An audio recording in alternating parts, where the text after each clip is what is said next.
All right, welcome back, everybody. FantasyTeamAdvisors.com, bringing home the bacon MLB DFS video. It is Friday. It is April 21st, and we are back bringing you, hopefully, a video that helps you dominate the DFS slate today.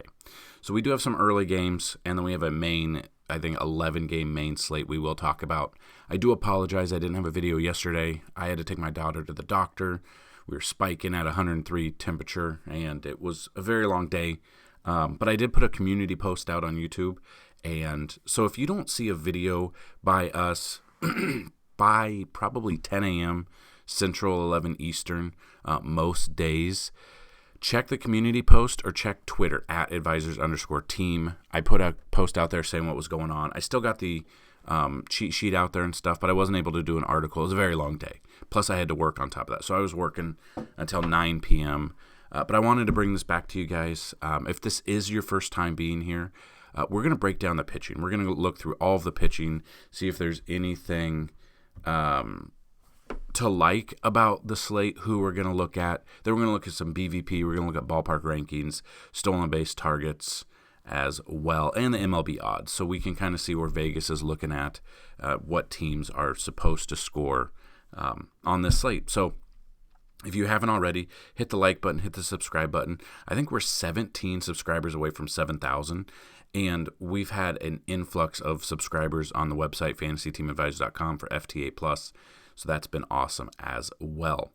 If you want to win a free month contest, we do it every day, every video. So if this video gets 50 likes, we'll automatically run a random.org on the subscribers list, and then one subscriber will get a free month of MLB and DFS. And if you want a second chance to win, like the video, be a subscriber, and tell me who's going to hit a home run and what inning they're going to hit it in. Multiple people can win. You can play every single day, one time per day. And if you win, you'll get a free month. So check that out. So let's jump right into it. We had a full slate. We do have one weather concern, which we will talk about when we look at the weather. But yeah, so first game of the day. So you have to be playing the early only slate. Urias versus Drew Smyly. Urias has 70 plate appearances, 258 batting average. Drew Smyly, 100 plate appearances, 264 batting average here. If I'm playing the early only, I kind of like Urias here for cash, and I like Drew Smyly for GPP. We saw yesterday back and forth they kept hitting home runs. It was a good game last night. But yeah. So I'm probably not going to be playing this early only slate. I mainly focus on the main slate, but this, if I were to play early, this is what I'd be looking at. So we'll look at the bats as well when we get to the BVP section. Next game, the Reds at the Pirates. Graham Ashcraft versus Mitch Keller. Ashcraft, 32 plate appearances, 233 batting average, 25% K, which is good. I really do like him. Flip side, Mitch Keller, 70 plate appearances, 226 batting average, 20% K. The thing here is Pittsburgh has been putting up a ton of runs this year. I think they have a winning record, and they're putting up a ton of runs. They're hitting, everybody on this team is hitting, it seems like. So it's really hard to want to take any pitcher against them. I would like this game a little bit better if it was in Cincinnati, but it's not. So we're looking at that. I don't mind either of these pitchers. I think Ashcraft would be GPP just because of how good the Pittsburgh Pirates have. That's a weird sentence to say, but how good they've been this year so far. Mitch Keller, I do love Mitch Keller against the Reds here for cash here. White Sox at the Rays, you got Michael Kopech versus Calvin Falker. I'm going Falker. Kopech, 18 plate appearances, a .07 batting average, 22.2 K percentage.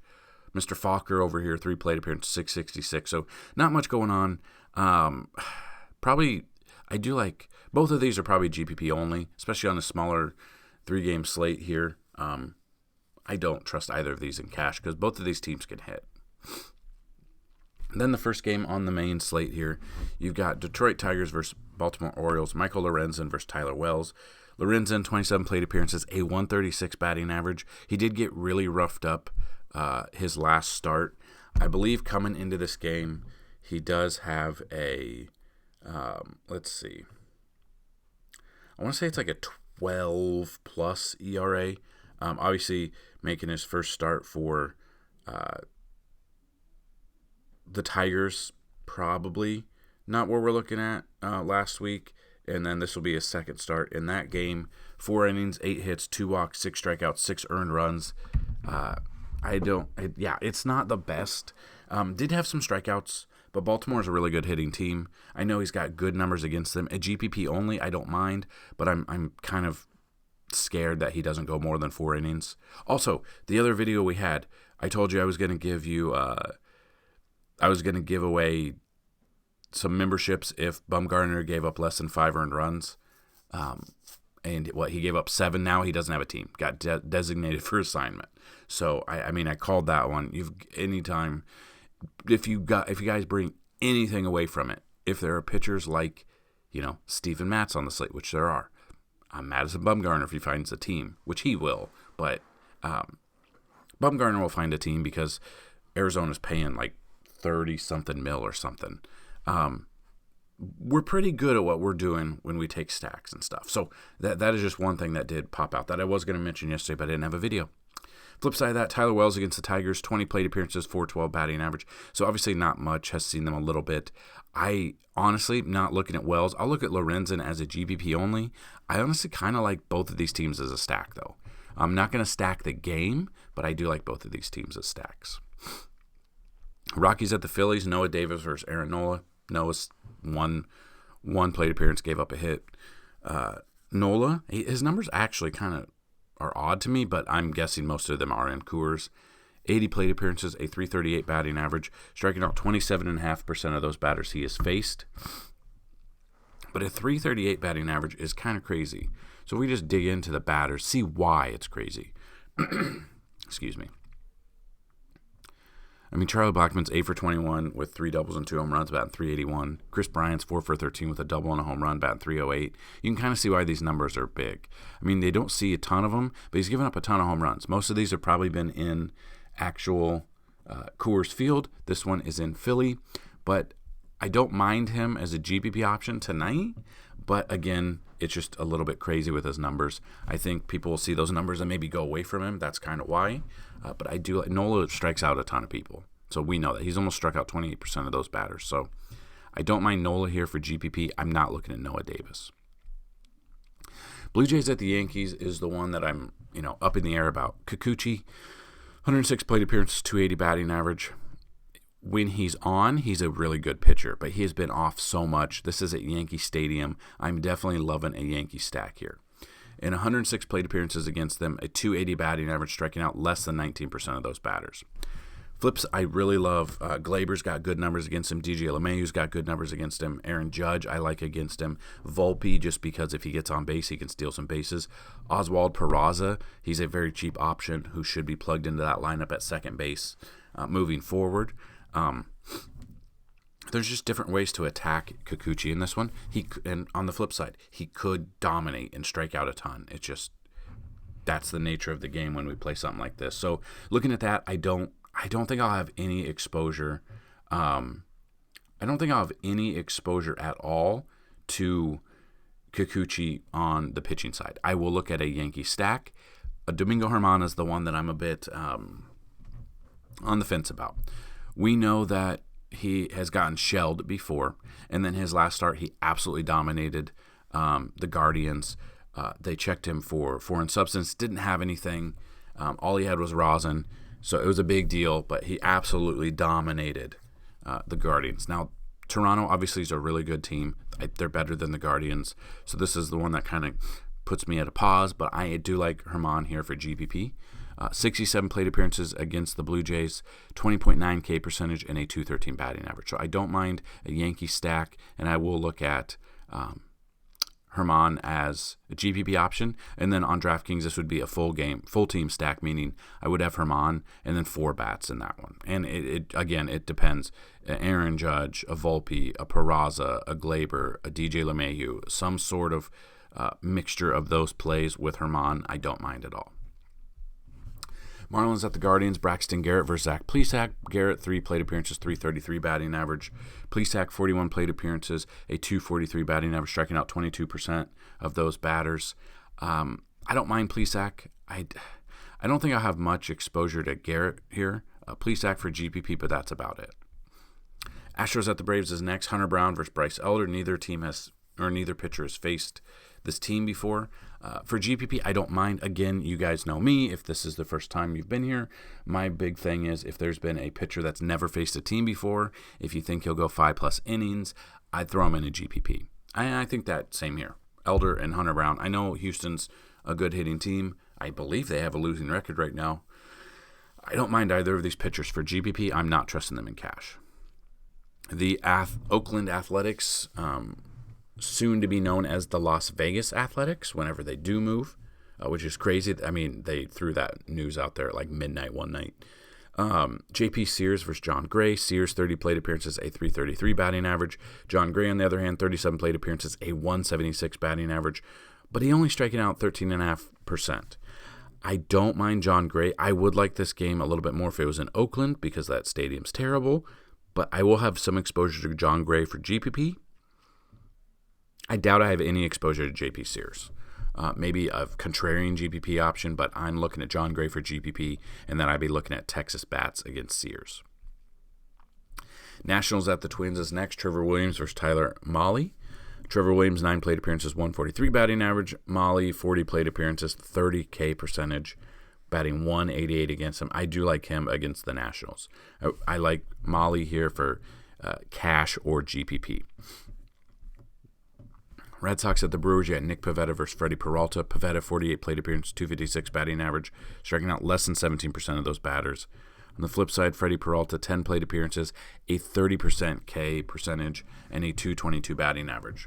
I honestly like a Brewer stack against Pivetta. I don't trust him. I'd look at Peralta here, GPP or cash. I really don't mind. I do like that this is in Milwaukee a little bit more than if it was in Boston. So I do like Peralta here. GPP probably. I don't think I'll have any exposure to Pivetta. Royals at the Angels is the next game. Taylor Clark versus Shohei. Now, I absolutely love Shohei. So I used the picture of our video and article. So looking at that, I don't think I'll have any exposure to Clark. I will be looking at Ohtani. 34 plate appearance, 242, striking out 44.1% of those batters. So that's where I'm at. I absolutely love Ohtani in this one. I won't have Clark, and Ohtani, a great pitcher against a terrible Kansas City team. Sign me up. Padres at the Diamondbacks, you got Seth Lugo versus Zach Gallen. Lugo, 26 plate appearances, 192 batting average. Those numbers are good, but Arizona's actually been having a great offense this year. They've been hitting when they need to, so that's where I'm kind of looking at there. And then Zach Gallen, 111 plate appearances, a .268 batting average, striking out 16.2 K percentage. The strikeouts aren't there. I don't like that. I will have some exposure to Gallen because I think it'll be under-owned, but, I mean, there's so many other better pitching options. I'll have some exposure to Gallen and Lugo, but there's just other options I'd be looking at. Then we've got the Cardinals at the Mariners. You got Steven Matz versus George Kirby. Matz, 30 plate appearances, a .310 batting average. Like I said, whenever Steven Matz is on the bump, I'm looking to stack against him. So I'm looking at the Mariners bats here against Matz. George Kirby's never faced the Cardinals before. I'll throw a flyer out on George Kirby today. And then the Mets at the Giants is the next game. Joey Lucchesi versus Anthony Desclafani. Lucchesi, 18 plate appearances, a .250 batting average. Desclafani, 108 plate appearances, a 20.4 K percentage, and a .255 batting average. I'll have some exposure to Desclafani here. GPP, not cash. So those are all the pitchers on the slate. If you want to see the top 5 we like, plus 3 position players at each position that we like, click the link down below in the description. That is today's article. That will have so much more information. We have stacks there. We have 3 position players at each position, and then we have 5 over there at the outfield position. So kind of just looking at the MLB odds, either for sports betting or just how to build your DFS teams. The Dodgers have the most amount of runs, implied run total here at 5.23. The Yankees against Kikuchi are second, which I love because without even looking at that I wanted that stack anyway. You got the Phillies against Noah Davis at 4.8. You got the Angels against Taylor Clark at 4.8. Rangers against J.P. Sears 4.75. So all of these numbers are really stacking up and telling us exactly what I wanted. And you can find all of this information, FantasyTeamAdvisors.com. Hover over the MLB tab, and this information is there as well. Then when you're looking at the ballpark rankings here, so you can see in Cleveland there are showers, so that's something to monitor. It's really the only weather concern here. And then if you just want to look at what stadium has given up the most amount of runs, you can see T-Mobile Park.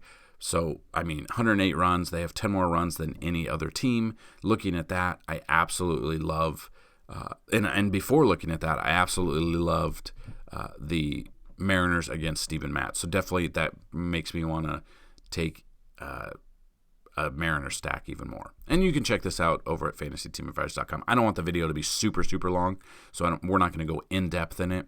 We also have BVP. So if you want to look at the top BVP here, if you're playing the early only, Mookie Betts has the most amount of hits against Drew Smyly, 11 for 31 with 5 singles, 4 doubles, 2 home runs, batting .355. He can play outfield, second base, shortstop. He'll get, I think he needs like 6 or 7 more starts at shortstop before he gets he actually gets the designation on the DFS site. It might be 10 starts. I'm not really sure. So if he gets that in, we're looking good there. You got Lindor against Esclafani, 8 for 15, 4 singles, a double, 3 home runs, batting .533. Glaber against Kikuchi, 8 for 18, 6 singles, 1 double, 1 home run, batting .444. People are going to be off of Torres, I think, because he's kind of, other than his sac fly the other night, he's actually been in a huge slump. So that's something, DJ there as well. So you can look at that. We have it broken down by total, and then we have it broken down by catcher, first base, second, third, shortstop, and outfield is what you can check out. And then stolen base targets has been a big hit this year, which you can check out here on the website as well. Yelich against Pivetta. Yelich has 23 stolen bases throughout the time here, and Pivetta has given up 21 stolen bases. So you can kind of see how they are. And this is even before the pitch clock, the pitch count, the way to throw. You can only throw over twice. We're going to see an uptick in stolen bases. So we can kind of look at this, and that's a good DFS bet, and that's also a good look at how, sports betting goes as well, because you can get really great odds on stolen base props. So that's what I've got in this video. Hopefully you found it helpful. Again, sorry I did not have a video yesterday. We do have an article. Click the link below. We have a bunch of information in the description. And please share this video. We're trying to get to, we only need 17 subscribers to get to 7,000, which is awesome. Also, we're trying to get to 10,000 followers on Twitter before the All-Star break. We're over halfway there already. I think we need 4,900 or right around 4,900. So any little bit helps. Go follow us on Twitter at @advisors_team. That's all I've got for you guys.